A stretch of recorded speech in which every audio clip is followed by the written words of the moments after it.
And welcome to the first edition of the Oddity Archive, a show that looks at the bizarre, the obsolete, and to a lesser degree, the nostalgic areas of TV, music, film, and technology. Hang on. Great.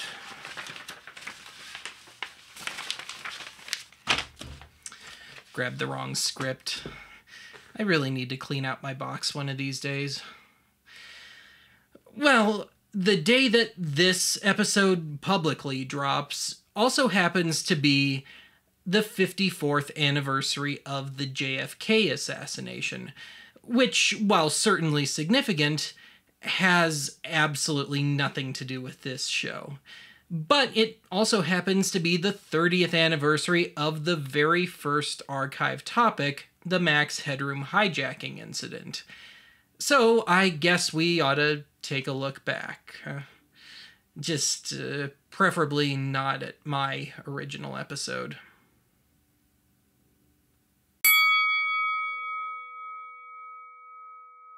It annoyed some viewers. No, I just thought it would be just a slight mess up, but that in the middle of the tape, it's going to be... We're going to have to tape over it.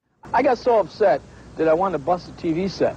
I really did. Angered others. Somebody wants to get attention, what do? They go break into a television broadcast. Just to get attention, like throwing a brick through your window, so to speak. Just in case you're the last person in this corner of the internet that isn't already familiar with the Max Headroom incident, here's the lowdown.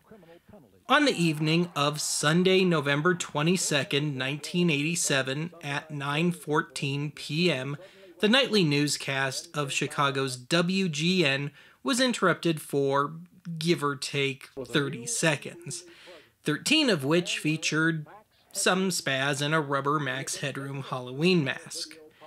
The hijacking was only partially successful as none of the audio made it through. And knocked him off the air.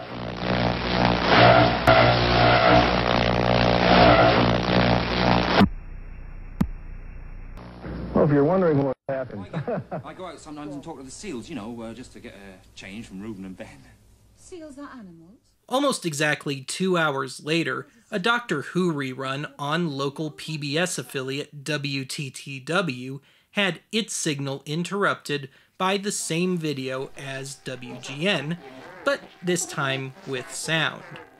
The culprits have never been publicly identified. Oh, Jesus.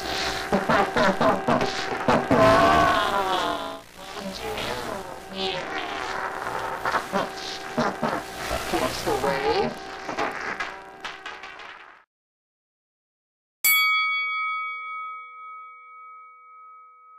Now, since this is the first show, we might as well dive headfirst into what has to be one of the weirdest occurrences in the history of television. When I first covered the Max Headroom incident, I hit every conceivable pothole that a first-time video maker could hit. At the time, well, I was a much angrier person then. So much so that I kinda skipped over some of the finer points of the hijacking. So with that in mind, here's everything that I can think of that's at least sort of relevant that I didn't touch on in the original episode.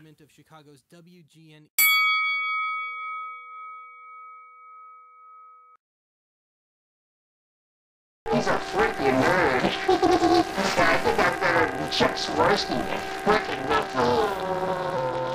Quote-unquote Max's voice was distorted using a ring modulator, because it's damn near impossible to recognize anyone's voice through one of these things.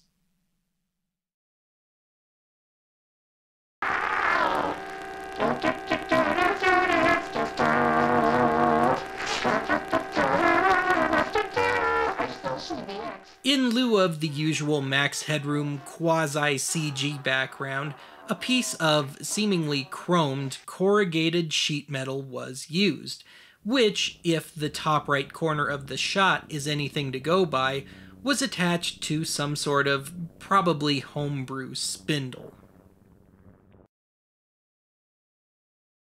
Speaking of the top right corner, it appears that the video was shot in some sort of industrial space, anywhere from a storage unit to a warehouse. When I freeze the video at the right moment, there appears to be a shelf with some sort of containers on it. So as such, in the name of being discreet, I'm guessing it was not shot at someone's house. I believe there were 3 people involved in the making of the video. Max, of course, the maid, who also spun the piece of sheet metal, who I'm still hoping wasn't actually a young boy, and Max's brother, who minded the camcorder, and of course stepped on one of Max's gloves, rendering it dirty.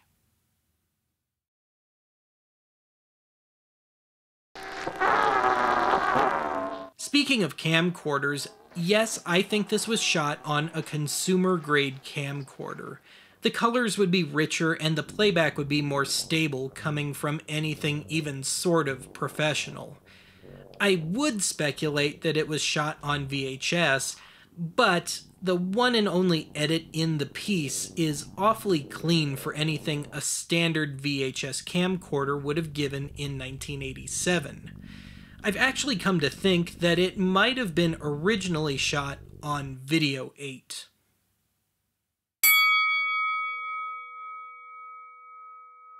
The FCC says the pirates were able to use stronger microwave signals to override the television signals which are transmitted from the Hancock and Sears towers. Like to inform anybody involved in this kind of thing that there's a maximum penalty of $100,000, 1 year in jail or both. When I first covered this, my theory was that the hijacking was executed from a probably makeshift TV news sort of van. Since then, I've come to believe that it was actually carried out from a nearby building, like an apartment building. I say this because WGN and WTTW and their transmitters were close enough together that, from the northwest, as long as the hijackers had a clear line of sight, like WGN and WTTW themselves did, they could intercept the signal going from the station to the main transmitters. As far as I'm concerned, this renders the use of a van pointless.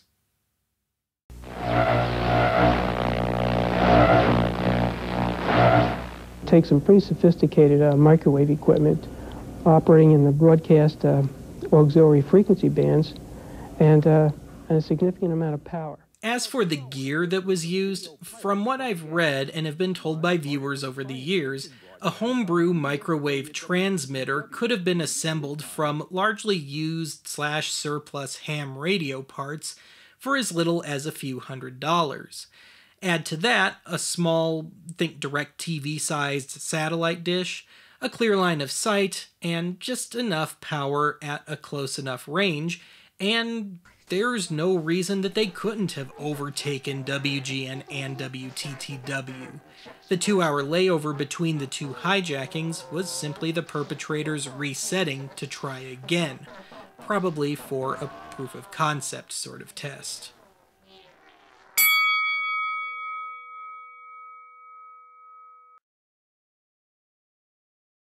I've come to believe that the video was joined already in progress. It seems like we, the viewers, come in partway through an opening statement of sorts. I cringe at the thought of what the initial greeting was like. In the comparatively recently upgraded clip from Fuzzy Memories, if you pause on the maid at the right moment, she's obviously wearing a painter's mask. At another opportune moment, you can almost make out the upper half of the face. Yeah, I'm still convinced that's the end of a marital aid on the end of Max's finger. The inventor of the Sibian could not be reached for comment. I admit, I think I'm pretty much responsible for the incorrect transcription of "Oh, do it, bitch," catching on. I mentioned it already on the Greatest Misses episode of Archive, and I'll say it again here. I think all that Max said was, "Oh, do it," and nothing more. As for the theory about the maid saying something to the effect of "bend over, bitch," I didn't hear it then, and I don't hear it now.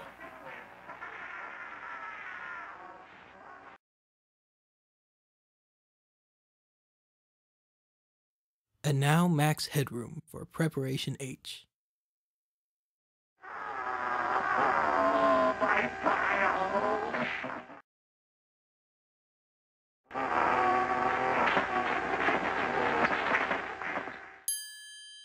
File your piles with Preparation H. Now available in suppository form. Max. Ever since I did the original Max Headroom incident episode, I've gotten tons of emails, YouTube comments, Twitter and Facebook messages, and you name it, usually regarding those people's own theories as to what happened. And much more amusingly, I've been contacted by really a handful of people over the years who claim to be Max. And of course, like clockwork, the instant I press them on the subject, they either never respond or they fail miserably on just the most basic bits of general knowledge on the hijacking. But conversely, I've also kind of fallen in with the hijacking's more ardent followers, shall we say. And it's been from those people that I've gotten really the only sort of useful tidbits in the 5 years plus since I first tackled this. So with that in mind, I'd like to devote this second half of today's episode to those new developments and also to give what is likely to be my final theory on the subject.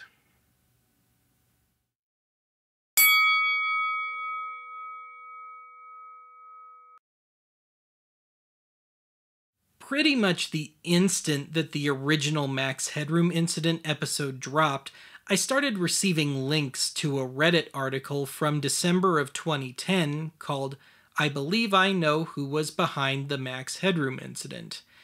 The article was written by as of 1987, especially junior member of the Chicago Phreaking read phone hacking scene, who discussed sitting at a meeting at a Pizza Hut in suburban Chicago and hearing something about "Watch Channel 11 later tonight," and proceeded to speculate on any ties to the Max Headroom incident. I immediately dismissed the article because of the line about Channel 11. Given all the direct references to WGN, Channel 9, in the hijacking, there's no way anyone could have anticipated needing Channel 11, WTTW, as a backup. In late 2013, I heard via fuzzy memories about an article on the hijacking that was going to appear on Vice.com. Sure enough, the article dropped just after the 26th anniversary of the hijacking. In this article, we hear from the FCC's lead investigator on the case, and this is where that line of sight theory I discussed earlier came from. Aside from that, the article clears up a lot of misconceptions about the case, some of which I may have unintentionally added to. Fast forward to October of 2015, and I hear, once again via my fuzzy memories ties, that a number of interviews had been conducted with surviving members of the circa 1987 Chicago broadcast engineer community, with the author of that Reddit article tagging along, no less. Like clockwork, a new Reddit article surfaced soon after. This article rules out the original theories presented, some of which I had adapted. For example, Max rating somewhere on the autism spectrum. Just as a final point of housekeeping, I reached out to Fuzzy Memories founder Rick Klein, who owns the original off-air WTTW recording, to see if he had anything he wanted to add to today's episode. He did not.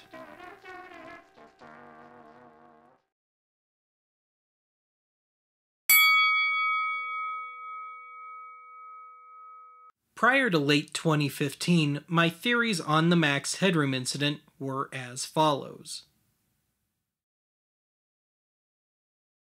The hijacking was carried out by some members of the Chicago Phreaking scene, knowledgeable but still amateur. The hijacking was executed from a probably makeshift news van. As already mentioned, Max was autistic.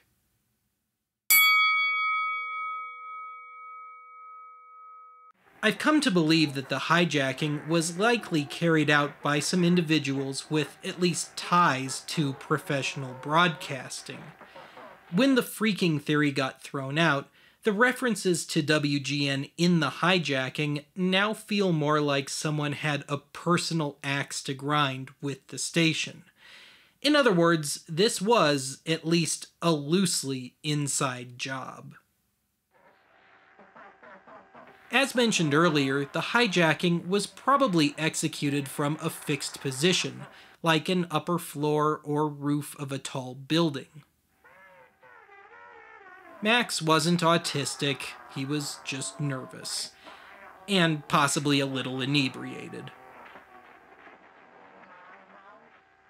Of all the craziness seen in the hijacking, the basic concept of a Max Headroom-like figure carrying out the hijacking, the original character being a media troll, is the only thing about this that makes sense.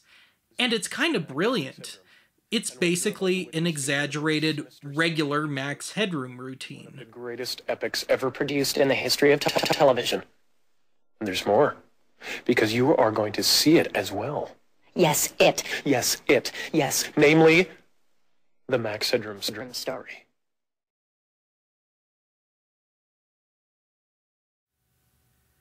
Ladies and gentlemen, as far as I'm concerned, today's episode marks the end of the road with regards to my personal involvement in trying to solve the case.